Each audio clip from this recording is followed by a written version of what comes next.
आप सब प्लीज अपने माइक जो है ये बंद रखें, सर की आवाज वरना समझ नहीं आएगी किसी को जी भी। अस्सलाम वालेकुम। तो आज हम अपनी इस क्लास का जो आगाज़ कर रहे हैं, इस क्लास का आगाज़ हमारा उस सब्जेक्ट से है जिसके साथ जो है नबी पाक सल्लल्लाहु अलैहि वसल्लम पे दीन इस्लाम का आगाज़ हुआ।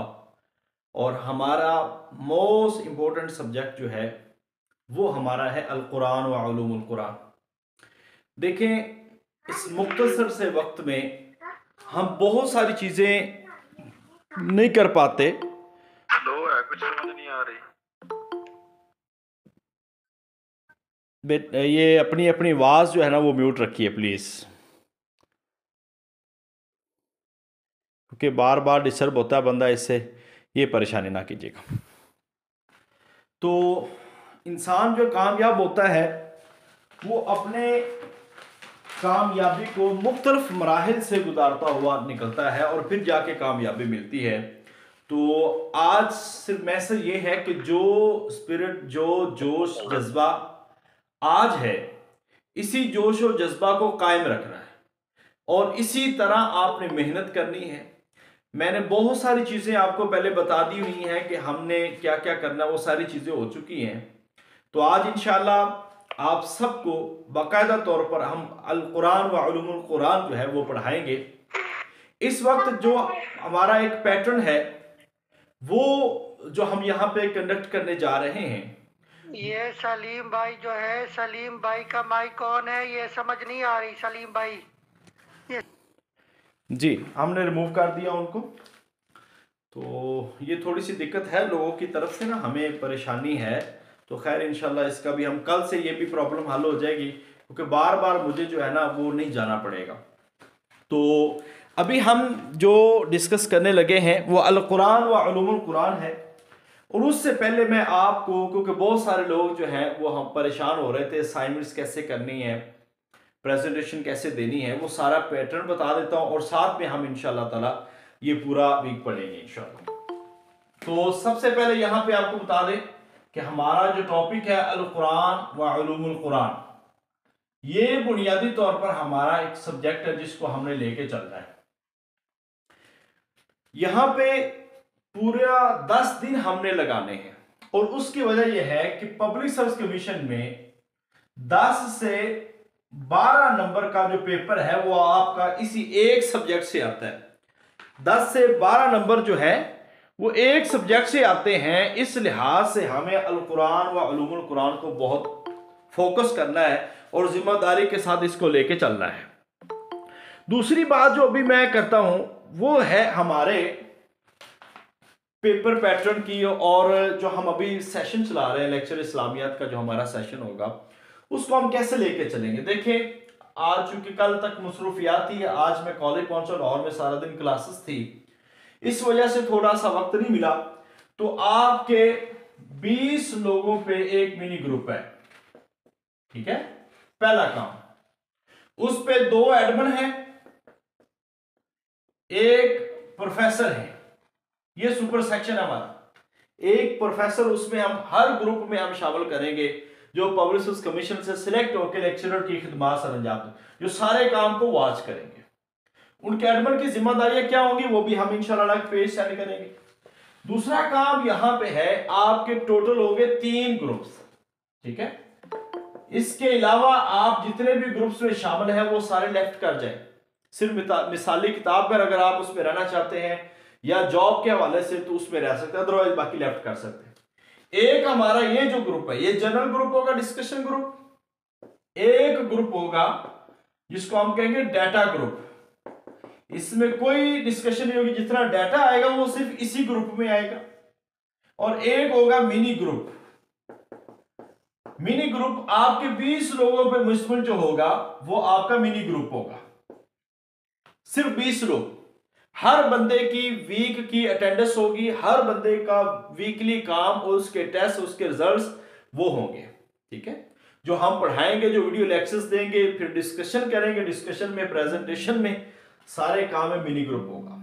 इसके बाद डिस्कशन ग्रुप है, वो आपका एक जनरल ग्रुप है जिसमें आप डिस्कशन करते हैं। और हाँ, ये डिस्कशन ग्रुप भी हर वक्त ओपन नहीं होगा, ये भी मखसूस औकात में ओपन होगा, और जो हमारे मिनी ग्रुप के एडमिन होंगे वो इस जनरल डिस्कशन ग्रुप के जनरल एडमिन होंगे, लिहाजा हर वक्त वो ओपन नहीं होगा, उसका भी एक मखसूस टाइम रखेंगे ताकि इररेलेवेंट चीजें जो है वो डिस्कस ना हो। ये हमारे उसूल हो।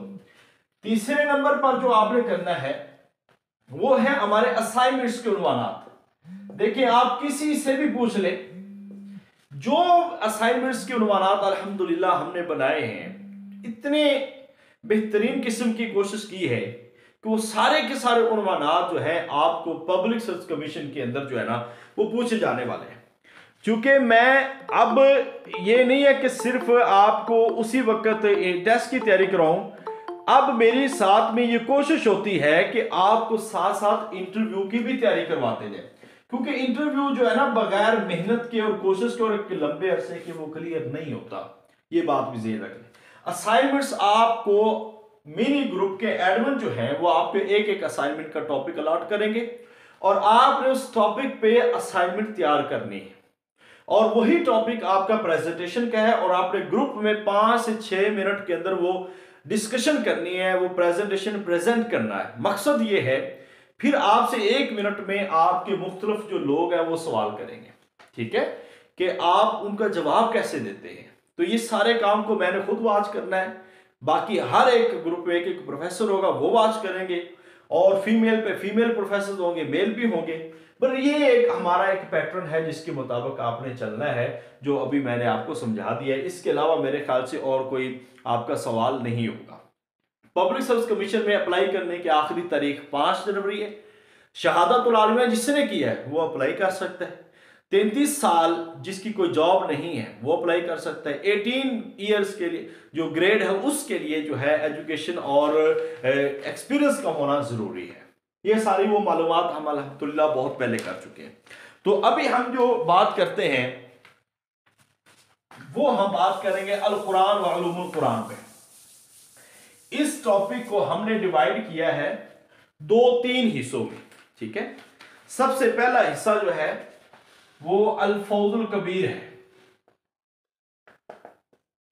अच्छा जी, इस पे हमारे रिकॉर्ड जितने भी लेक्चर होंगे वो 1.5 साल 2 साल, वो रिकॉर्ड लेक्चर्स जो हैं वो कोई पब्लिक लेक्चर्स नहीं है, वो हमारे पेड लेक्चर्स हैं जो सिर्फ उन्हीं बंदों को मिलते हैं जो हमारे पेड मेंबर्स हैं।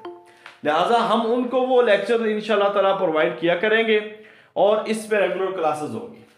अब ये डॉक्टर उस्मान साहब उन्होंने डिस्कस किया आज की ये टॉपिक, कल मैं इंशाल्लाह ताला पढ़ाऊंगा, ठीक है, ये टॉपिक। और डॉक्टर उस्मान साहब के बारे में मैं आपको बता दूं, अल्लाह ताला उनको जज़ाए खैर दे, वो शख्सियत है जो 2017 में टॉप पे थे और पब्लिक सर्विस कमीशन के इंटरव्यू में सबसे ज्यादा मार्क्स डॉक्टर उस्मान साहब के थे और रिटर्न में भी सबसे ज्यादा मार्क्स डॉक्टर उस्मान साहब के थे। तो ये उनका एक्सपीरियंस, उनका इन किताबों से वाकिफ वो बहुत उम्दा अंदाज में बयान करते हैं। तो बाकी आज भी इसका आपको लेक्चर जो है वो शेयर कर दिया जाएगा। अब हम जो बात करने लगे हैं इसके अहम उन्वानात कौन कौन से हैं, हमने किस तरह चलना है। तो सबसे पहले जो हम लेके चलेंगे वो इसकी है किताबियात। पैटर्न चूंकि जो क्लासेस लेते रहे मेरी पिछले, उनको पैटर्न का पता चल गया है, ठीक है, कि हम किस बुनियाद पे चलते हैं। देखिए किताबियात में सबसे पहले आपको किताबें देखनी है। उसमें मैं सिर्फ अभी 3-4 किताबों के नाम बताऊंगा क्योंकि हम बात आगे करते जाएंगे और जनरल कुरानी मालूमात पे मैं इंशाल्लाह ताला आज आपको काफ़ी इंफॉर्मेशन जो है वो हम देंगे, क्योंकि बाकी की तरतीब जो है हमारी वो चलती रहेगी। सबसे पहले आपने पंजाब यूनिवर्सिटी का सिलेबस ले लिया। कोई भी यूनिवर्सिटी ली जा सकती है मगर ज्यादा फॉलो इसको कीजिएगा। उसमें आपने किताबियात देखनी है। सबसे पहले आप तफासीर को देखते हैं तो तफासीर के नाम आपसे लाजमी पूछे जाने हैं। फर्ज कीजिए मफातिहुल गैब, ये एक तफसीर है। मफातिहुल गैब जो है ये मारूफ कौन सी तफसीर है, तो ये तफसीर कबीर है। ये कई दफा नाम पूछा गया। तफसीर कबीर का असल नाम क्या है? मफातिहुल गैब, गैब की कुंजियां, चाबियां। और इमाम फखरुद्दीन राजी की अबू अब्दुल्ला मोहम्मद बिन उमर बिन हुसैन, मारूफ नाम से याद रखें, फखरुद्दीन राजी। ठीक है, ये उनकी एक अहम किताब है मफातिहुल गैब, जिसको आपने ज़हन में रखना है कि ये किताब किसकी है, इमाम फखरुद्दीन राज़ी की। इस तरह एक तफसीर पूछी जाती है, तफसीर कुर्तुबी, तफसीर कुर्तुबी। अब इसको याद इस लिहाज से करना है, तफसीर कुर्तुबी का जो असल नाम है वो अल जामिउ लि अहकामिल कुरान, अल जामिउ लि अहकामिल कुरान। ये तफसीर भी कई दफा पेपर में पूछी गई है।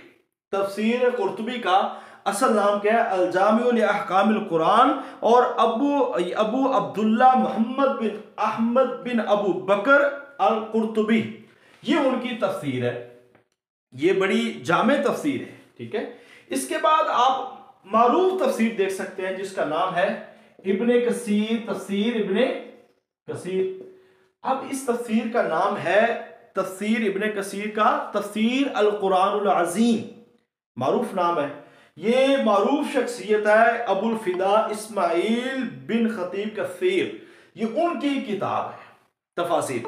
और इसके साथ साथ आप देखते हैं तो मुख्तलिफ किताबें, अब तफसीर बैज़ावी, अनवारुत तंज़ील व असरारुत तावील। अब उसका पूरा नाम जो है वो आपको पता होना चाहिए कि तफसीर बैज़ावी का असल नाम क्या है, अनवारुत तंज़ील व असरारुत तावील। एक और बात इसमें आ जाती है कि जब आप मुख्तलिफ तफासीर को अरबी में देखते हैं तो उस वक्त उनके नामों का भी मतलब थोड़ी सी कोशिश करें।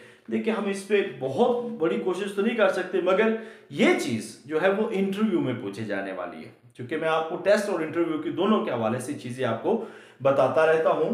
तो तफसीर इब्ने कसीर, इसमें से याद रखें कोई एक सवाल पक्का आ जाता है, कोई एक सवाल पक्का आ जाता है। इस तरह बड़ी मारूफ तफसीर है जामिउल बयान फी तफसीरिल कुरान, जामिउल बयान फी तफसीरिल कुरान।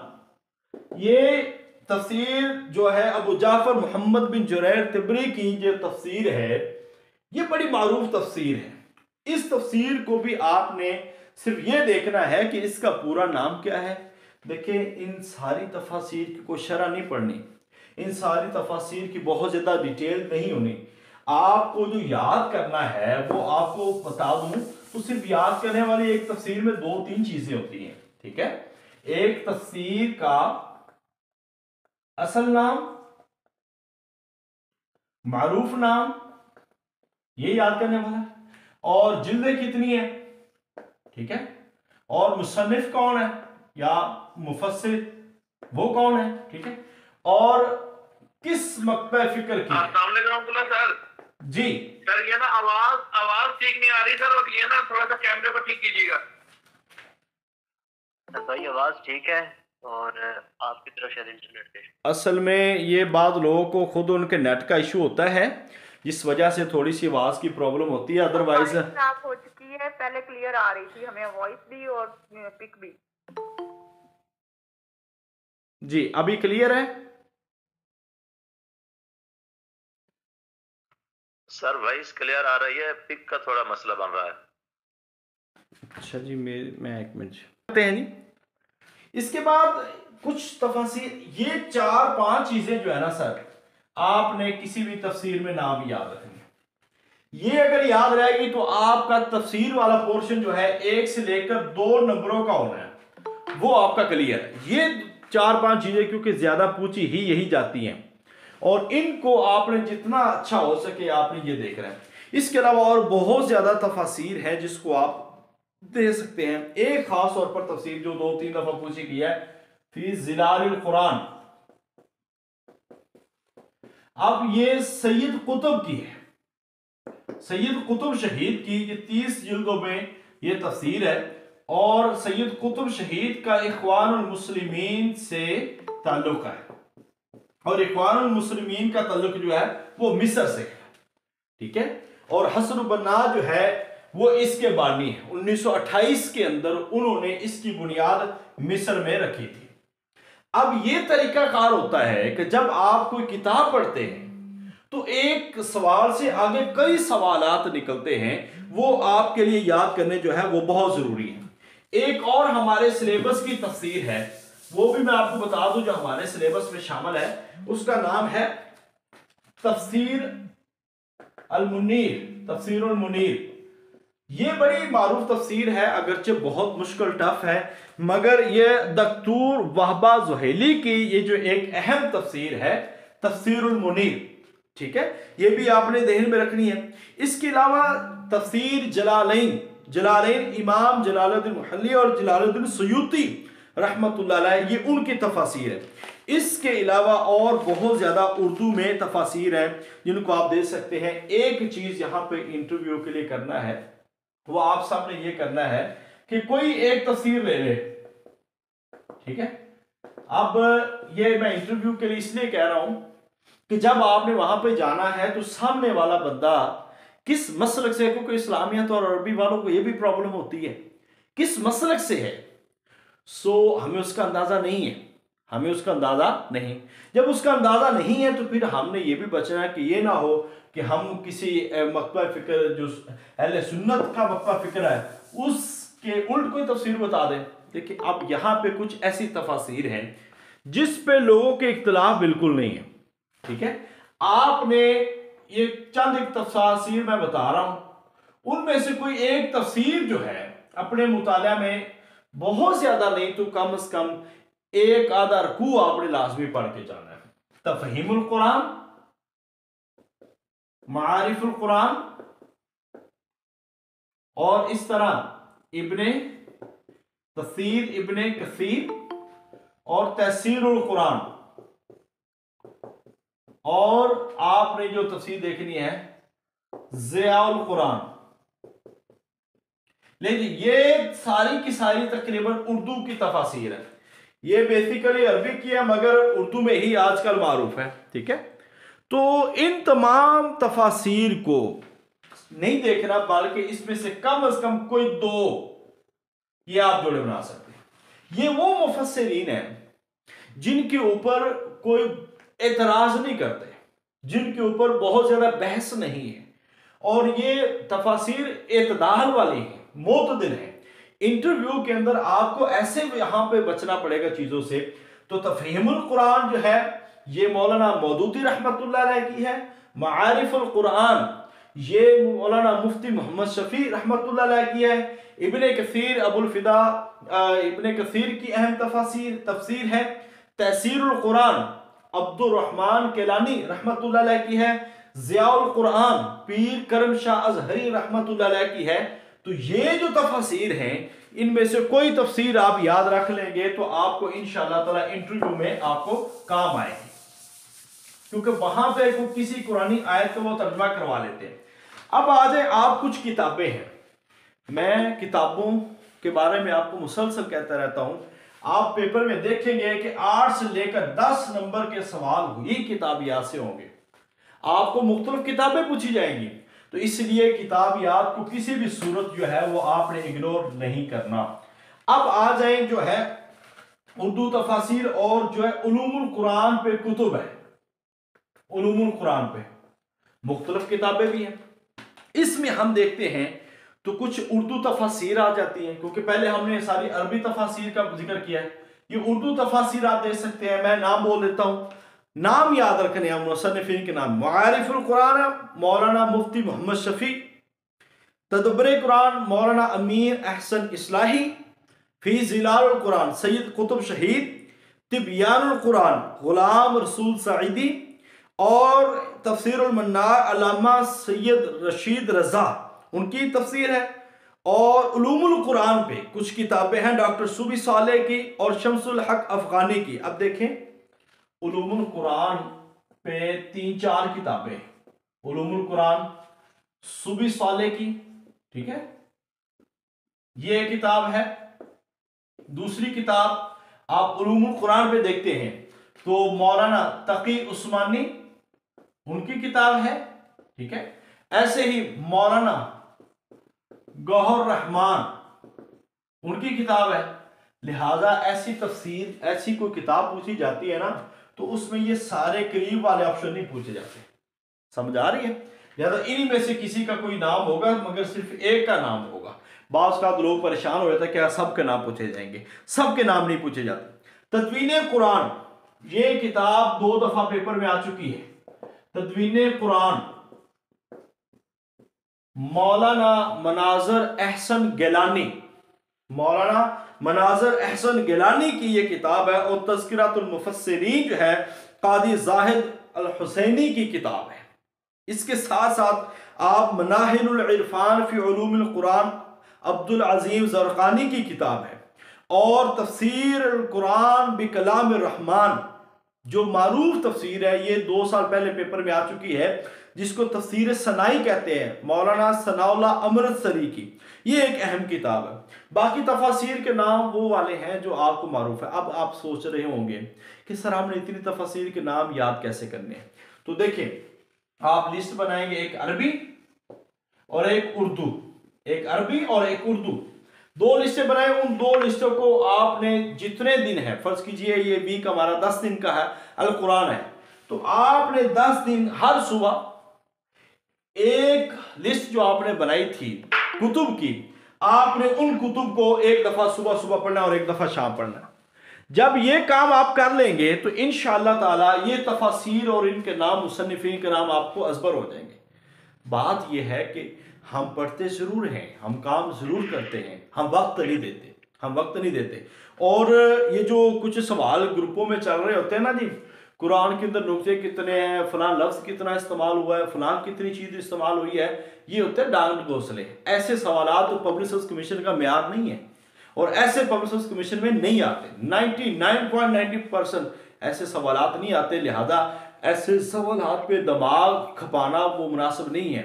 वो भी समझते हैं कि इंसान है, कंप्यूटर नहीं है, इंसान है, ये हर चीज़ अज़बर नहीं कर सकते। इसलिए पेपर का एक म्यार होता है, समझबूझ वाला पेपर होता है। हम समझते हैं कि शायद ऐसी मुश्किल चीज़ों की तरफ, वो ऐसे नहीं रहते।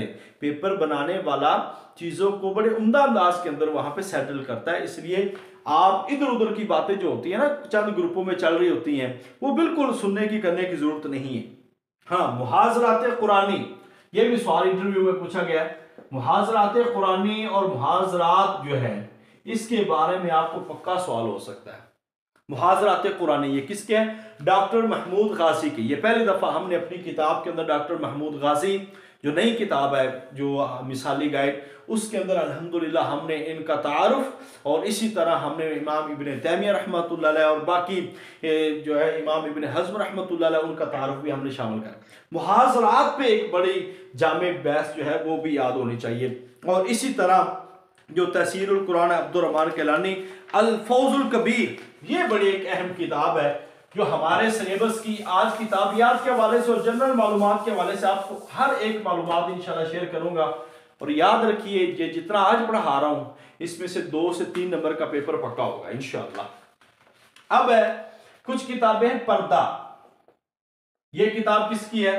मौलाना सैयद अबुल आला मौदूदी। जब मौलाना सैयद अबुल आला मौदूदी को पढ़ते हैं तो आप उनकी ज़ात का तारुफ, जमात इस्लामी का तारुफ। माइक ऑन है, ये बंद करवा दें, आवाज नहीं हमें क्लियर आ रही। ये अब मेरे ख्याल से लोगों को प्लीज सर वीडियो भी क्लियर कर दें, वीडियो भी क्लियर नहीं आ रही, व्हाइट बोर्ड पे लिखा हुआ साफ नजर। चलें सर ये वीडियो क्लियर हो जाएगी, बाद में मिल जाएगी। ये माइक ऑन वाला मसला होता है। नहीं सर, ये भी हम कल इंशाल्लाह करते हैं। हमने दूसरा मौका ही नहीं देना इंशाल्लाह आप लोगों को ना। ये मैं देख रहा हूँ कि लोग कर रहे हैं काम तंग, क्योंकि पहला दिन भी है, थोड़ा सा मसला हो जाता है वास पर। ये शफीक साहब को रिमूव कर रहे हैं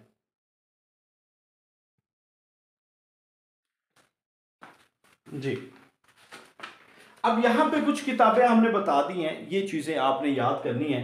और बाकी किताबियात और भी हैं, इसको आपने थोड़ा बहुत ज़रूर देखना है, ठीक है। अब हम यहाँ पे, क्योंकि एक टॉपिक, आपके 3 टॉपिक बनते हैं कुरान के हवाले से, उसमें से एक टॉपिक हमने अभी शुरू किया है। अभी जो एक सवाल आपको आता है वो है आयात कुरानिया का। अच्छा जी, आपको इल्म होगा कि पेपर में अक्सर ये पूछ लिया जाता है कि फलां आयत का नंबर क्या है, फलां सूरत का नंबर क्या है, या फलां सूरत का माना क्या है। देखिए ये कोई मुश्किल टास्क नहीं है, ठीक है, ये आसान टास्क है। अगर आप ये समझते हैं कि हमें सारी आयात का नंबर याद हो तो ये याद नहीं हो सकता, बहुत मुश्किल है। तो उनका मकसद ये नहीं होता कि आपको सारी आयात का नंबर याद हो, उनका मकसद ये होता है कि जो बड़ी बड़ी अहकाम की आयात हैं वो इनको पता है या नहीं पता, जो इनके सिलेबस में शामिल है। सो बेसिकली आपके सिलेबस में जो सूरतें शामिल हैं वो सूरह अल-बकरा है और सूरह अन-नहल है और इसके साथ सूरह अहज़ाब है और सूरह शूरा है, ठीक है, ये आपके सिलेबस में शामिल है। तो कम से कम ये जो मारूफ सूरतें हैं इनके जो नाम हैं वो आपको याद होने चाहिए, इनके उन्वानात याद होने चाहिए, इनके अंदर जो मारूफ वाक़यात हैं वो याद होने चाहिए, ठीक है, फिर जाके ये चीज़ें जो है वो आपके लिए आसान हो जाती हैं। हाँ, मैं यहाँ पे एक चीज़ और बता दूं कि मारूफ आयात के नंबर जो है वो आपको पता होना चाहिए, या किसी वाक़या का जिक्र किस सूरत में आया है, ये सारे नहीं पूछे जाते, बहुत कम पूछे जाते हैं। और यही वजह है कि हमने अपनी मिसाली गाइड के अंदर इस चीज़ में बहुत ज़्यादा काम किया है इस दफ़ा, कि हमने कुरानी वाक़यात जो है वो वहाँ पे लिख दिए हैं मारूफ चीज़ों के। तो अब रोजे और हज का जिक्र किसके अंदर है? रोजे और हज का जिक्र जो है वो सूरह बकरा के अंदर है, ये आप देखते जाएं। रोजे और हज का जिक्र ये हमने अलग तैयार की हुई है वैसे मारूफ आयात सिर्फ एक पेज पे। रोजे और हज का जिक्र सूरह बकरा में। जिहाद का हुक्म किस में है? कुतिबा अलैकुमुल किताब, तुम्हारे ऊपर जिहाद फर्ज कर दिया गया, ये सूरह बकरा के अंदर मौजूद है और इसके अलावा दीगर मुकामात पे भी मौजूद है। हुदूदुल्लाह का जिक्र किस में है? अब देखिए कुरान के अंदर हर दफा दूसरा सवाल यही होता है, हुदूदुल्लाह का जिक्र, अल्लाह की हदें, हद और ताज़ीम में फर्क, ये भी पूछा जाता है। मुत्तफ़क़ुन अलैह और गैर मुत्तफ़क़ुन अलैह, हुदूद कितनी है? तो ये 7 हदें हैं, ठीक है, हदीस और कुरान से जो साबित जो कितनी हदों का जिक्र है वो 7 हुदूद हैं, ठीक है। हद कहते हैं उस मुअय्यन सजा को जिसके अंदर कोई कमी बेशी नहीं हो सकती, और ताज़ीर वो कहते हैं कि वो सजा काजी की तरफ से जिसमें कमी बेशी हो सकती है। आगे चलते हैं जी, विरासत का जिक्र, मीरास का जिक्र किसमें है? अभी आप जो किताब पढ़ेंगे उसमें हमें सूरह निसा जो आपका इंटर का सिलेबस है उसके अंदर भी अब उस आयत को लाजमी पढ़ना है, क्योंकि विरासत की जो आयत है सूरह निसा के अंदर आती है वो आपने लाजमी थोड़ा बहुत देख के जाना है, वहां पे सारी मीरास का जिक्र है। और विरासत के हवाले से कलाला कई दफा पेपर में पूछा गया है, और ऐसे ही पेपर के अंदर जो उसूल विरासत है और जो विरासत के बारे में, अगरचे ये टॉपिक हमारा उसका है जो हम कहते हैं इस्लाम और इकोनॉमिक्स का, मगर इसके अंदर जो है विरासत का जिक्र आता है। सूरह निसा के अंदर विरासत का जिक्र आता है। ग़ज़वा बदर के मुतल्लिक जो है निकाह और तलाक का सूरह बकरा में और सूरह तलाक में और सूरह निसा में आता है। अच्छा, ग़ज़वा बदर के बारे में जो उन्वानात हैं वो किस में है? वो सूरह अनफाल में भी हैं और सूरह आले इमरान में भी हैं। ग़ज़वा खंदक का जिक्र किस में आता है? सूरह अहज़ाब में आता है, वो भी आपको इल्म है। सूरह हुदैबिया का जिक्र किसके अंदर आता है? सूरह फतह में आता है, इन्ना फतहना अलैका फतहन मुबीना, ये वाला लक़द रज़ियल्लाहु अनिल मुमिनीन इज़ युबायिऊनका, वो वाली आयत, ये आपने ज़हन में रखना है, क्योंकि बाज़ औक़ात वो आपसे मुतालबा करते हैं कि इसके बारे में कोई आयत बता दें, तो मारूफ आयात जो है वो आपको पता होनी चाहिए। ये कुछ चीज़ें इंटरव्यू के लिए हैं और 80% जो है आपका पेपर पैटर्न जो है वो टेस्ट के लिए। अब इसके बाद आपसे पूछा जा सकता है ग़ज़वा बनु नज़ीर का जिक्र, ये भी 2-3 दफ़ा पूछ लिया गया। सूरह हशर के अंदर जो है मा क़तअतुम मिन लीनतिन औ तरक्तुमुहा क़ाइमतन, वो वाली आयत जो है ये सूरह ग़ज़वा बनु नज़ीर का जिक्र जो है सूरह हशर में आता है। फतह मक्का और ग़ज़वा तबूक का जिक्र जो है वो सूरह बरा के अंदर आता है, सूरह तौबा के अंदर। अब देखिए जब हम एक सवाल को खोलते हैं तो कोई और जिक्र आ जाता है। अब देखिए वो 3 आदमी, ठीक है, 3 आदमी जो वअला सलासतिल्लज़ीना खुलिफू, जो 3 आदमी ग़ज़वा तबूक से पीछे रह गए थे। अब तबूक का जब नाम आया आपने उसी किताब पे जो लेड बॉल पॉइंट है उससे निशान लगाए और उससे अपने नोट्स, छोटे छोटे नोट्स देना शुरू किए कि ग़ज़वा तबूक कब हुआ है। एक सवाल ये हो गया 9 हिजरी, कौन सा ग़ज़वा है? आखिरी है नबी पाक सल्लल्लाहु अलैहि वसल्लम का। और इसके साथ साथ किन के खिलाफ हुआ? ये रूमियों के खिलाफ हुआ। ये आगे चलते जाएं तो फिर आप मजीद देख सकते हैं इसमें कि गज़वा तबूक जो है ये नबी पाक सल्लल्लाहु अलैहि वसल्लम का आखिरी गज़वा था। इसका नाम क्या है? जैश उसरा है। ठीक है, ये ऐसे सवालात आपके होंगे अगर आप ये समझते हैं ना कि शायद हम बस चीज़ों को पढ़ना है, आप चीज़ों को ऐसे तैयार करेंगे तो एक जगह से आपको ढेरों मालूमात मिल जाएंगी। ये अभी सवालात आपके हल हो रहे हैं, इंशाल्लाह ताला बहुत सारे हल हो जाएंगे आज इंशाल्लाह जी। इसके बाद जी खुतबा हज्जतुल विदा का जो मुतल्लक इरशादात है वो आपको पता है, अल यौम अकमलतु लकुम दीनकुम अतममतु अलैकुम निअमती, सूरा मायदा के अंदर जिक्र आता है। सूरा मायदा वेरी इंपॉर्टेंट, क्योंकि आपके सिलेबस में सूरा मायदा शामिल है, मैंने उस टाइम लिखी नहीं, सूरा मायदा बहुत शामिल है। और इसकी आयत मुहारबा, ये हराबा भी याद रखना है, ये 2 दफा पूछी गई है, आयत नंबर 33 है।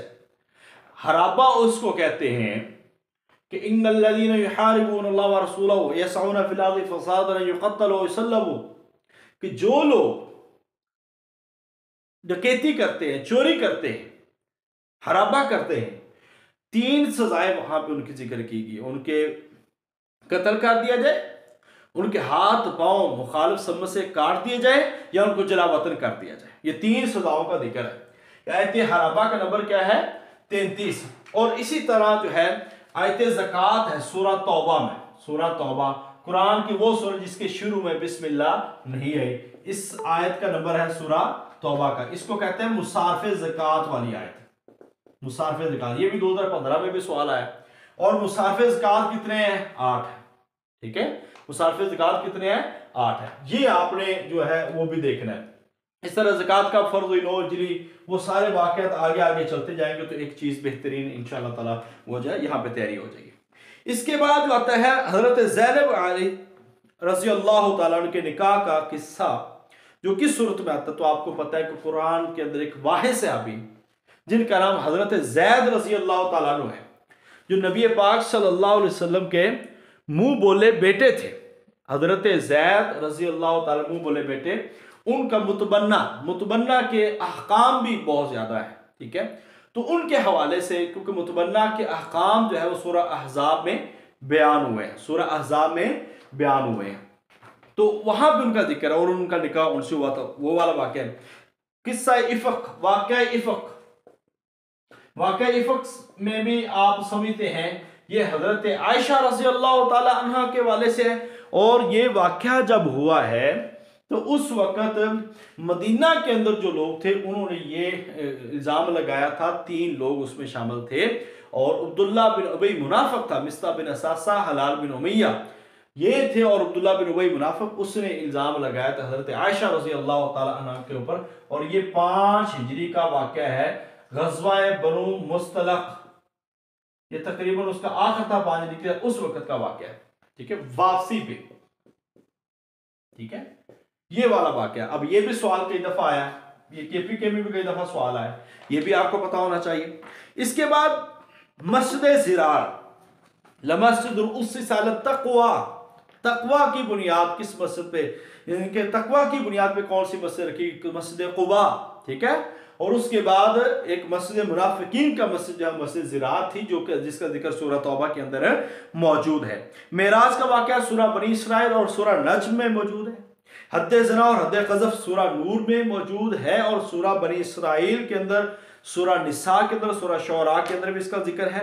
लिआन का जिक्र जो है वो अमैमर अजलानी के हवाले से, जो पहला लिआन हुआ था उनके हवाले से ये सूरह नूर के अंदर मौजूद है। और सूरह नूर में लिआन जो है उसमें कुल कितनी किस्में हैं? 4 किस्में, और 5वीं मरतबा वैसे 5 किस्में टोटल बन जाती है। ठीक है, ये 5 किस्में बनती हैं। 5वीं दफा कहेगा कि अल्लाह की लानत हो अगर वो झूठा या झूठी है। ठीक है, ये वाली, ये लिआन का जिक्र भी, हुदूद का भी जिक्र भी, और इसी तरह जो जिन लोगों से पर्दा करना उसका जिक्र भी, घरों में दाखिले की इजाज़त उसका जिक्र भी, वाक़या इफ़क भी इसी के अंदर मौजूद है। हज़रत आयशा रज़ी अल्लाह ताला अन्हा की बारात वो भी इस सूरत में मौजूद है, और बहुत सारे वाक़यात जो है वो इसी सूरत में मौजूद हैं। ये आज का लेक्चर किताबियात और कुरानी मालूमात पे आपको दे रहे हैं, क्योंकि कल आपने उसूल तफसीर पढ़ना है, कल आपने उसूल तफसीर पढ़ना है, और उसके बाद आपका तारीख़ तफसीर पे है, जिसमें हम मुख्तलिफ तफसीर जो है उसका जिक्र करेंगे इंशाअल्लाह ताला। तो कुछ वीडियो लेक्चर्स में होगा, कुछ लाइव क्लासेस में होगा। तो हमने जो काम आपको दिया जाए बस आपके जिम्मे है कि आपने वो करना है, और टाइम जितना दिया जाए उतने टाइम पीरियड में करना है। आजकल स्कूल वालों को तो छुट्टियां भी हैं, तो ये एक अच्छा चांस है, आप मैक्सिमम पढ़ें तो इंशाल्लाह ताला एक अच्छी तैयारी जो है वो हो जाएगी। और ऐसे ही तयम्मुम का जिक्र जो है सूरह माइदा के अंदर है, वजू का जिक्र जो है वो सूरह माइदा के अंदर। ये सवाल भी पूछा गया था कि इंटरव्यू में भी पूछा गया है कि आप ये बताएं कि जो वजू बकायदा तो ये कहाँ लिखा हुआ है। भास्कर बंदा कंफ्यूज हो जाता है, परेशान हो जाता है, ऐसे सवाल भी आ सकता है। तो ये आपको बताना चाहिए कि सूरह का जिक्र किस में है। ये सूरह माइदा के अंदर है वजू का जिक्र। और नमाज जनाजा का जिक्र किस में है, ये भी आपने बड़ी अहम चीज़ है कि नमाज जनाजा का जिक्र जो है वो भी सूरह जो है तौबा के अंदर मौजूद है, सूरह तौबा के अंदर भी मौजूद है। और इसी तरह मस्जिद कुबा का जिक्र भी सूरह तौबा के अंदर मौजूद है। तो ये कुछ मारूफ सवाल थे जो मैंने अभी आपको बताए हैं। और इसके साथ साथ अब हम चलते हैं कुरान की मालूमात पे।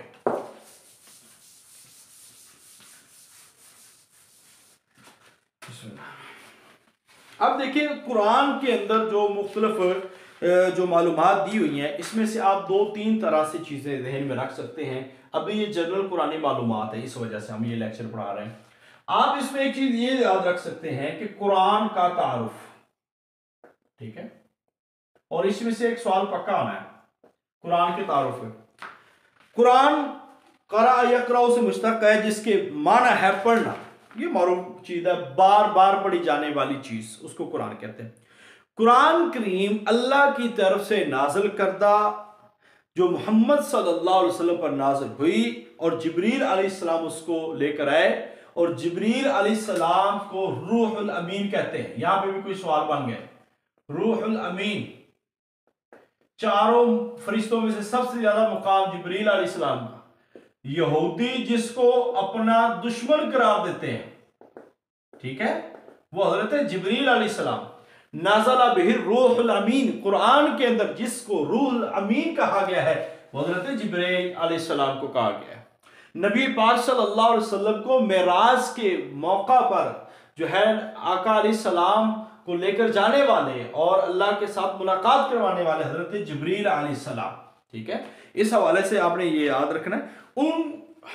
ये जो कुरान है, कुरान पाक सबसे पहले आपको इल्म है इसकी 5 आयात, मारूफ सवाल है, सूरह अलग की है, वो सारी बातें हम छोड़ रहे हैं। रमजान मुबारक के अंदर कुरान का जो नुज़ूल है वो शुरू हुआ, ठीक है। इसके साथ फतरतुल वही। अच्छा, फतरतुल वही लोग कहते हैं कि ये 3 साल का अरसा है, 6 माह का अरसा, 2.5 साल का अरसा है। देखिए ये जो अरसा है ना, ज्यादातर जो है ना वो 6 माह का अरसा जो है वो बताया जाता है। पहली वही वो थी कि जिसके अंदर इक़रा बिस्मि रब्बिकल्लज़ी खलक़, नो वाली वही थी जो नाज़िल हुई, और ये जो है 6 माह का दौरानिया है। और इसके बाद जो है या अय्युहल मुद्दस्सिर कुम फ़अन्ज़िर व रब्बका फ़कब्बिर, ये दूसरी वही थी जो नाज़िल हुई थी। और इसके बाद जो है कुरान जो है वो तरतीब के साथ नाज़िल होना शुरू हुआ। और इसी तरह कुरान पाक की कुल आयात 6236 आयात जो है कुरान की हैं। 6666 वाला वो एक चल रहा है, मगर 6236, 558 रुकू है। और इसी तरह कुरान पाक की मंजिलें हैं 7, नाज़िल कितनी है? 7। अब यहां पे जो एक सवाल आ जाता है वो सवाल भी याद करने वाला है कि कुरान पाक की जो 7 मंजिलें हैं उसकी तरतीब क्या है। कुरान पाक की 7 मंजिलें जो है उसकी तरतीब क्या है वो भी आपको बता दें, तो आपने ध्यान में रखने हैं। फाबी बिशौकिन, फा बी शौकिन, ठीक है। ये फामी बिशौकिन इस तरह का एक जुमला बनाया जाता है। कुरान की जो 7 मंजिलें उसकी तरतीब आपने याद रखनी है। इस पहली मंजिल, दूसरी मंजिल, तीसरी मंजिल, चौथी मंजिल, 5वीं मंजिल। जी फामिया है, फामिया। जी जी, फामिया बिशौकिन, ये ऐसे लफ्ज है, फामिया बिशौकिन। ठीक है, ये एक जुमला है जिससे हम उम्मन ये याद रख सकते हैं कि कुरान पाक की जो 7 मनासिल हैं वो किस तरह है। अच्छा, ये भी आप में से अक्सर जिन्होंने पेपर दिया है उन्होंने देखा होगा कि ये सवाल भी कई दफा आ रहा है। तो ये मंजरों वाला सवाल आपने, एक ये वाला और दूसरा किस आसमान पे नबी पाक सल्लल्लाहु अलैहि वसल्लम मेराज की रात किसके साथ मिला। अगरचे ये सीरत के सवाल है मगर ये भी सवाल अक्सर पूछा जाता है। फामी बिशौकिन, फामिया, ये देखें, फा से फातिहा, ठीक है, ये चलती है सूरा निसा तक, पहली मंजिल। दूसरी मंजिल है मीम अलिफ मायदा, और ये चलती है, मायदा से आगे चले जाएं तो सूरा आई थिंक यूनस से पहले सूरा तौबा तक। ठीक है, तीसरी मंजिल पे चले जाएं तो आप सूरा यूनुस से शुरू होती है और ये जाएगी सूरा नहल तक। चौथी मंजिल जो आती है फा बी शौकिन, ये देखें आगे बा बनी इसराइल, बनी इसराइल से चलती है आगे ये सूरा शुअरा तक। ठीक है, सूरा शुअरा से भी पहले ये जो फुरकान, सूरा फुरकान तक। इसके बाद पांचवें नंबर पर आता है सूरा शुअरा। ठीक है, सूरा शुअरा से आगे चलती है। और छठी मंजिल जो आती है वाह, ये आती है सूरा आई थिंक वस्साफात, सूरा साफात तक। ठीक है, और आखिरी जो 7वीं मंजिल है सूरा काफ। ठीक है, वहां से ये आगे ऑनवर्ड चलती है। तो ये सवाल जो है ना, ये आप ज़हन में रखें, ये जुमला फामिया बिशौकी, ठीक है, ये अगर याद रख लेंगे ना तो आपको पहले ही पता चल जाए तो फिर आप इंशाअल्लाह ताला ये क्लियर कर लेंगे।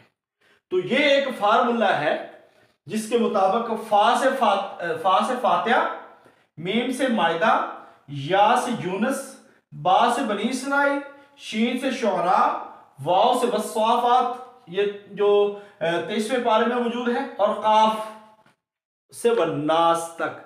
ये 7 मनाजिल हैं कुरान की जो आपको याद होनी चाहिए। फामिया बिशौकी लफ्ज से आप ये सारी मंजिलें निकाल सकते हैं। तो इस लिहाज से कुरान की मनाजिल होगी 7, जिसको आपने ध्यान में रखना है। 558 रुकू और इसके साथ साथ 6236 आयात जो है वो मारूफ है। आगे जी इसकी मजीद हम कुछ चीजें अभी डिस्कस करेंगे।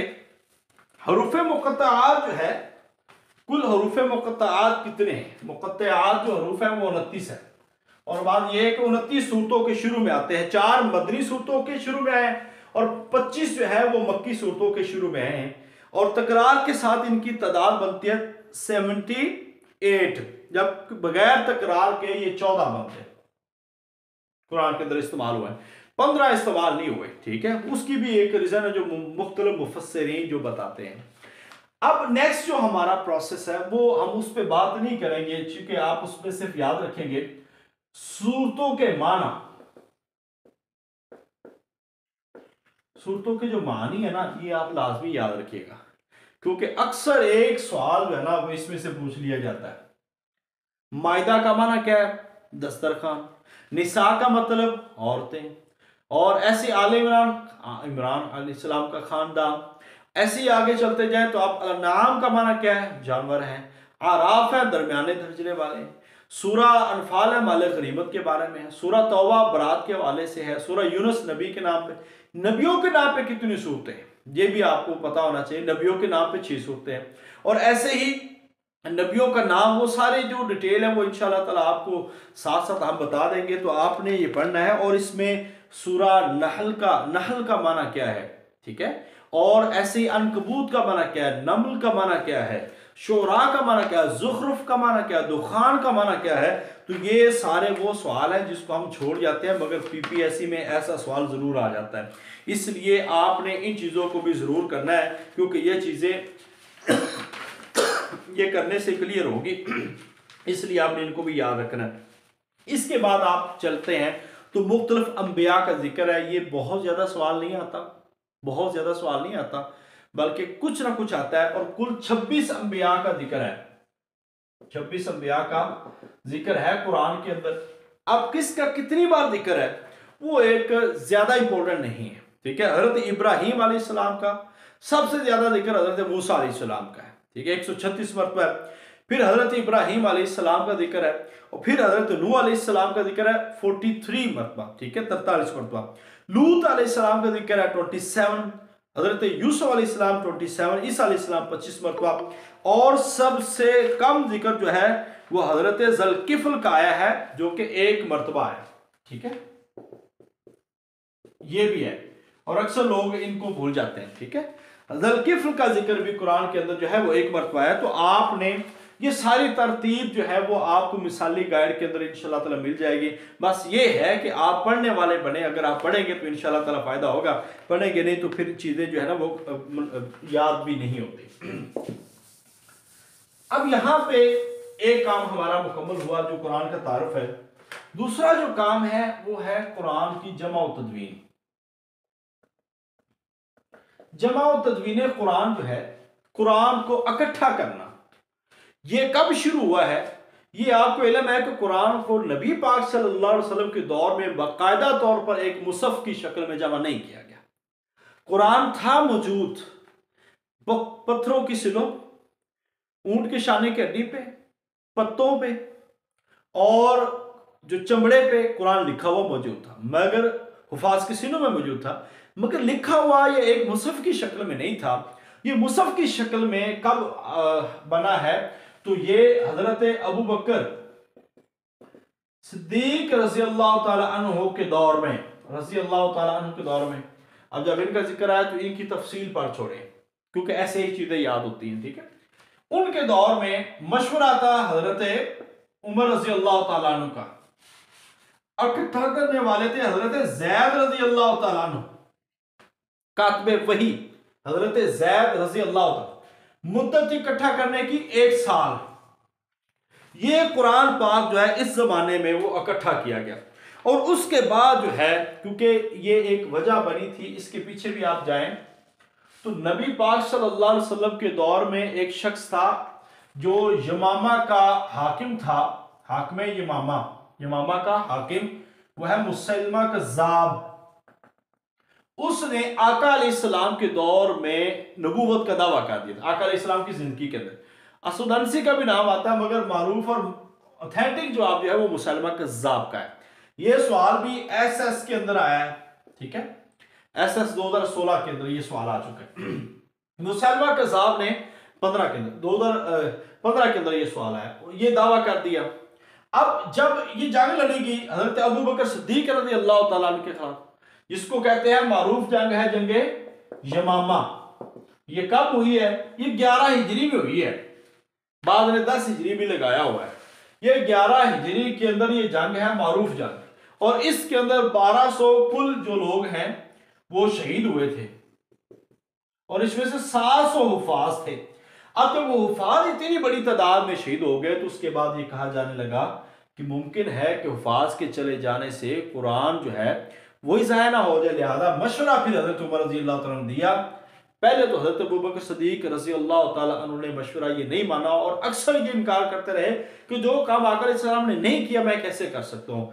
फिर हजरत अबू बकर रज़ी अल्लाह तआला फरमाते हैं कि अल्लाह ने मेरा सीना खोल दिया, और इस तरह फिर ये कुरान इकट्ठा हुआ और एक मुसहफ में आ गया। फिर हजरत अबू बकर सिद्दीक रज़ी अल्लाह तआला के पास वो मुसहफ रहा, फिर हजरत उमर रज़ी अल्लाह तआला के पास रहा, फिर उम्मुल मोमिनीन हजरत हफ्सा रज़ी अल्लाह तआला अन्हा जो कि हजरत उमर रज़ी अल्लाह तआला की बेटी थी उनके पास रहा, और इस तरह फिर जाके हजरत उस्मान रज़ी अल्लाह तआला अन्हु ने हजरत हफ्सा रज़ी अल्लाह तआला अन्हा से वो जो मुसहफ है जब 25 जो हिजरी में एक किरातों पे इकट्ठा करने का काम था वो शुरू हुआ, क्योंकि जंग आर्मीनिया की जंग में उस वक्त जब कुरान उनज़िलल कुरान अला सबअत अहरुफिन 7 किरातों पे कुरान जो है वो नाज़िल हुआ। ये भी एक एमसीक्यूज है, याद रखने वाली चीज़ है, 7 किरातों पे। तो जब कुरान नाज़िल हुआ तो उसके बाद जो है वो इख्तलाफ हुए आर्मीनिया की जंग में, तो फिर वो इसको महफूज करने का जो काम है वो शुरू हुआ। तो हज़रत उस्मान रज़ी अल्लाह ताला अन्हु की ज़ात पे जो मुख्तलिफ इल्ज़ाम लगाए जाते हैं, उसमें से एक ये भी इल्ज़ाम है कि हज़रत उस्मान रज़ी अल्लाह ताला ने वो जो कुरान के नुस्खे हैं वो जला दिए थे। अब ये जो इल्ज़ाम है ये पब्लिसिटी कमीशन में जो चेयरमैन की तरफ से बड़ा आयद किया जाता है, और अक्सर चूँकि आपको इल्म है कि मुख्तलिफ पोस्टों पर, ज़्यादा पोस्टों पर फ़िक़्ह जाफ़रिया के जो लोग हैं वो तैनात है। अब मसला यह आता है जब आप वहाँ पर ऐसी बात कर जाते हैं जिससे परेशानी होती है, तो आपको एक मजबूत दलाइल के साथ वहाँ पे बात करनी है, ना कि हम अधूरे और ना पूरे होने वाले जवाबात वहाँ पे देते रहें, जिसकी वजह से बहुत ज़्यादा इख्तलाफात रूनुमा हो जाते हैं। तो इस लिहाज से आपने ये भी तैयार करके जाना है कि हज़रत उस्मान रज़ी अल्लाह ताला अन्हु ने अपने दौर में जो कुरान जलाए थे वो क्यों जलाए थे। ठीक है, ये बात है हमें रखनी। इसके बाद जो हज़रत उस्मान रज़ी अल्लाह ताला अन्हु ने जब क़िरात कुरैश पे कुरान को, जिस पे अभी हमारे पास कुरान मौजूद है, वो जब आया तो उस वक्त आपका लक़ब बड़ा था जामिउल कुरान, कुरान को जमा करने। वैसे तो जमा करने वाले कौन है? जमा तदवीन करने वाले हज़रत अबू बकर सिद्दीक़ है। किसके ज़िम्मे थी? हज़रत ज़ैद रज़ी अल्लाह ताला, 1 साल में की है। और जामिउल कुरान एक ही रात पे क़िरात कुरैश पे जो जमा करने वाले हैं वो हज़रत उस्मान रज़ी अल्लाह ताला अन्हु। उसकी वजह क्या है वो भी सारी मैंने आपको बता दी है। तो इसी वजह से हज़रत उस्मान रज़ी अल्लाह ताला अन्हु ने वो नुस्खे जला दिए थे कि उम्मत में कहीं इख्तलाफ ना हो, इंतशार ना हो, और एक जगह पे इनको इकट्ठा कर लिया जाए। तो ये एक कुरान के तारुफ के हवाले से। इसके अलावा और भी बहुत सारे क्वेश्चन होते हैं जिसको हम सारे यहाँ पे डिस्कस नहीं करते, साथ साथ हम आपको वो नोट्स भी भेजते जाएंगे। अब आपने जो एक काम करना है वो मुख्तलिफ सूरतें, हमारे मुख्तलिफ निसाबी सूरतें देखें। ये जो सिलेबस है ना, जब हम इसको प्रॉपर टाइम देते हैं, प्रॉपर पढ़ के जाते हैं, मैं इसीलिए कहता हूँ कि हर चीज़ पढ़ने वाली नहीं होती, मगर जो चीज़ें ना, कोई भी पेपर बनाने वाला होता है ना, वो आपके एमए के सिलेबस को मद्देनजर रखता है, उसके मुताबिक चलता है, या बीए को मद्देनजर रखता है। तो इस लिहाज से हमारी जो सूरतें हैं वो शामिल कौन कौन सी पूरे सिलेबस में मैं आपको बता दूं। हमारी सूरा, आप शुरू करें, सूरा अल बकरा है। इसके बाद कौन सी है? अभी जो आगे आले इमरान है। ठीक है, इसके बाद जो सूरत आती है वो सूरा अल माइदा है। तीसरे नंबर, चौथे नंबर पे जो सूरत आती है वो सूरा नहल है। इसके बाद जो आती है वो सूरा नूर है, इसको आप देख सकते हैं। फिर कौन सी सूरत हमारा? सूरा अहज़ाब है, सूरा अल हुजुरात है। ठीक है, ये आप सूरत देख सकते हैं, और सूरा शोरा। ये जो सूरतें हैं ना, आप ये समझ लें कि आपने इन सूरतों को तकरीबन बहुत अच्छा करके जाना है। ठीक है, क्योंकि आपका पेपर का जो जितने भी सवाल है मतन के, वो आपके ज्यादातर 99% वो इसी में से आते हैं। इसके अलावा साहब कहफ है, किस्सा याजूज मौजूद है, हरूत मारूत है, तालूत जालूत है, ताबूत सकीना है। ये वो वाले सवालात है जो अब आपको कोई बाहर से या कोई एफर्ट्स करने की जरूरत नहीं है। अब उस पर आपको एक ही किताब के अंदर जो वो सारी मालूमात आपको इकट्ठी मिल रही है। हमने ये किया किताब के अंदर इस दफा कि वो भी चीजें जो सूरतें हमारे तर्जुमातुल कुरान में शामिल है, लाइक सूरा फातिर है, ठीक है, सूरा आल इमरान है, वहां पे सूरा अनफाल है जो मैट्रिक के सिलेबस की है, ये भी आपने याद रखना। सूरा अनफाल और सूरा तौबा ये मैट्रिक के सिलेबस में, हमने इन चीजों को भी उठा के उसमें शामिल किया है। मकसद ये होता है कि आप जो है इन सारी चीजों को पढ़ के जाएं जिससे पेपर आना है, इससे पेपर आना है आपको, और इसीलिए हमने इसको पढ़ना है और अच्छी तरह पढ़ के जाना है। तो एक एक सूरत का जो निसाबी खुलासा है वो आपको रेडी करना है, और इसमें कोई रेडी करने वाली कोई जरूरत बड़ी चीज़ नहीं है, सिर्फ इतनी चीज़ है। सूरा बकरा का तारुफ जी, मदनी सूरत है, इसमें 40 रुकू हैं, 286 आयात है, और आयतुल कुर्सी इसकी आयत है जो सबसे बड़ी है, जो आयत नंबर 255 है, और सबसे बड़ी आयत जिसको आयत दैन कहते हैं या अय्युहल्लज़ीना आमनू इज़ा तदायनतुम बिदैनिन, वो इसी के अंदर मौजूद है। ठीक है, 282 नंबर। और कुरान की सबसे लंबी सूरह सूरह बकरा है, इसके अंदर बयान की। इसके वाक़यात क्या है ये आपको पता होना चाहिए, बाकी अभी मैंने बता भी दिए थे। और ऐसी सूरह माइदा जो है सूरह हुदैबिया के वक्त जो नाज़िल हुई 6 हिजरी को, इसके 16 रुकू है, 120 आयात है। सूरह माइदा का नाम उसकी आयत नंबर 112 से लिया गया, जिसके अंदर माइदा दस्तरखान कहा जाता है। तो हज़रत ईसा अलैहिस्सलाम से उनकी कौम ने मुतालबा किया था। तो इसके अंदर जो शिकार के अहकाम है, हाँ ये चीज़ें देखने वाली हैं, शिकार के अहकाम वो आपको पता होना चाहिए। और ऐसे ही शाइर अल्लाह, हुर्रिमत अलैकुमुल मैततु वद्दमु वलहमुल खिंज़ीर, ये भी आपने याद रखना है कि कौन कौन से जानवर हराम किए गए, कितने जानवर हराम किए गए। फिर वहां पे शाइर अल्लाह से क्या मुराद है ये भी आपने ध्यान में रखना है। तो इसी तरह तहारत के मसाइल और गुस्ल के फ़राइज़ और वज़ू के फ़राइज़ वो भी इसके अंदर जिक्र किए गए हैं। फिर सूरह नहल के अंदर आते हैं, फिर सूरह अहज़ाब के अंदर आते हैं। तो इन सारी चीज़ों को करने के साथ, सूरतों का तारुफ करने के बाद जो आपका जो प्रॉपर सिलेबस शुरू होता है वो हमारा अल-फौज़ुल कबीर फ़ी उसूल तफ़सीर का सिलेबस है। अल-फौज़ुल कबीर फ़ी उसूल तफ़सीर का सिलेबस है, उसको आपने याद करना है। बहुत ज़्यादा इंपॉर्टेंट सवाल जो हैं, अभी हमने जो नोट्स तैयार किए थे, अल्हम्दुलिल्लाह ये सारी चीज़ें आपकी वहाँ पे हैं। इन नोट्स को आपने पढ़ना है, ठीक है। अगर आप इनको पढ़ लेते हैं तो मैं ये समझता हूँ कि कुरान का आप कोई जो है 60% जो है ना वो आप कवर कर लेते हैं। और ये कोई ज़्यादा नहीं है, सिर्फ 3-4 पेज के हैं। और ये सारे इतने अहम सवाल हैं जो अभी मैं आपको यहाँ पे करवाने भी लगा हूँ, मगर आपको थोड़ा बहुत हम शेयर करेंगे तो आप इंशाल्लाह ताला इसको तसल्ली के साथ याद कर लेंगे।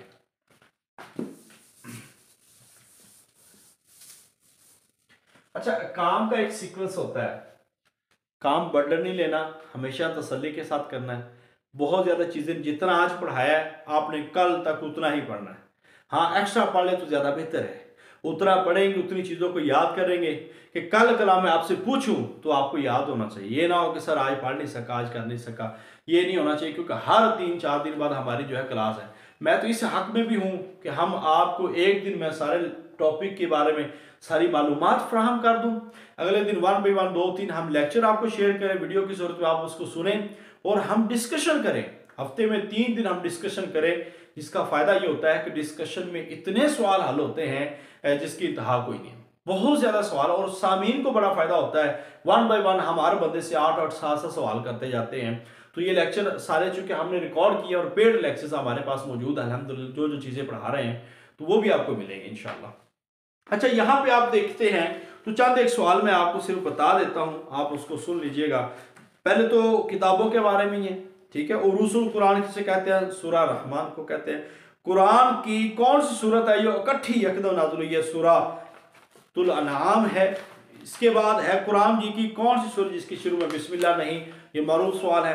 तफसीर, हाँ एक और चीज़, ये भी वैसे तफसीर का सवाल है, वो इंशाल्लाह ताला उसी में हम करेंगे। और ऐसे ही कुरान की मनाज़िल के बारे में मैंने अभी बता दिया कि सूरह फातिहा से सूरह निसा के आखिर तक पहली, दूसरी मंजिल सूरह माइदा से लेकर सूरह तौबा तक, तीसरी मंजिल जो है सूरह यूनुस से सूरह नहल तक, चौथी मंजिल सूरह बनी इसराइल से सूरह फुरकान तक, पांचवी मंजिल जो है वो सूरह शुअरा से सूरह यासीन के आखिर तक, और छठी मंजिल जो है वो सूरह साफ़ात से शुरू होकर सूरह हुजुरात तक, और जो सातवीं मंजिल है वो सूरह काफ से शुरू होकर सूरह नास तक आती है, ठीक है। मुसारफ़े ज़कात वाली भी बता दी, हज़रत ज़ैद रज़ी अल्लाह तआला का नाम की सूरत में ये भी बता दिया। कुरान पाक में कुल 6 अंबिया के नामों पे सूरतें मौजूद है, और कुरान पाक में 26 अंबिया का जिक्र है। कुरान पाक में 26 अंबिया का जिक्र है। और इसी तरह मुहर्रमात नसब, जो नसब से हराम होते हैं रिश्ते, वो 7 है। और गैर मदखुल्ला की इद्दत जो है वो कोई नहीं है। ये कुरान की जो चीज़ें हैं, इसमें भी हम जैसे बेसिकली तो हम फ़िक्र में जब जाएंगे ना तो वो बहुत ज़्यादा चीज़ें हम वहाँ पे पढ़ेंगे, जैसा कि निकाह है, तलाक है, रज़ात है, अगरचे ये सूरह बकरा के भी मौज़ूआत है।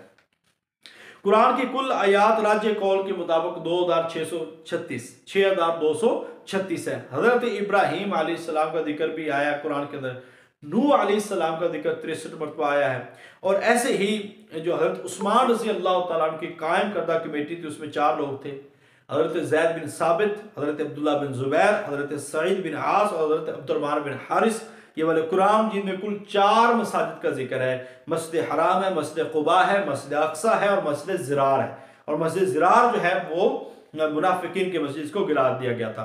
तो कौम नूह जो बुत है वो 5 बुतों की पूजा करने वाले थे, वद, सवा, यऊस, याऊक और नस्र, और इन्हीं का जिक्र जो है सूरह नूह के अंदर जो है वो मौजूद है। तो इसी तरह कुरान पाक में दूध पिलाने की जो मुद्दत 2 साल है, और जितने बाकी सवाल जो है वो मारूफ सवाल है, कातबिन वही में खुलफाए अरबा है, हज़रत ज़ैद बिन साबित है, तो वो सारे इंशाअल्लाह ताला आपको शेयर कर देंगे। तो आज के लेक्चर में जो हमारा लेक्चर का तारुफ हुआ वो एक है किताबियात और दूसरा है तारुफ कुरान। ठीक है, आज के लेक्चर में ये। कल जो हमारी क्लास होगी वो होगी अल्फौजुल कबीर पे। ठीक है, मैं अभी ऐसे पढ़ाता हूं, बाकी डॉक्टर साहब आपको वैसे इंफॉर्मेशन देंगे। सुनने से इंसान बहुत याद करता है। एक बंदे को सुने, वो जवाब कैसे देता है उसके जवाब सुने, और जब आप पेपर में बैठे होते हैं ना तो फिर पेपर में पता चलता है कि हमें सवाल कैसे आते हैं। जब आपने सुना था फौरी आपको जवाब आ जाएगा।